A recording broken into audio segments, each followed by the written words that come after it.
प्रश्न क्रमांक 13. एका पुस्तकाची किंमत 35 रुपये आहे, तर 5 पुस्तकांची किंमत किती असेल? तर बघा, एका पुस्तकाची किंमत किती आहे? 35. आणि आपल्याला किती पुस्तकांची किंमत काढायची आहे? 5 पुस्तकांची. तर आपण काय करणार आहोत? 35 गुणिला 5.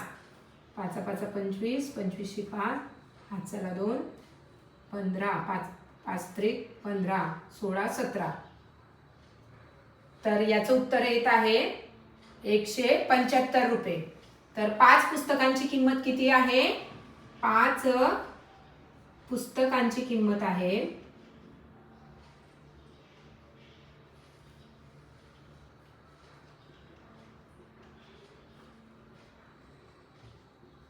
175 रुपये.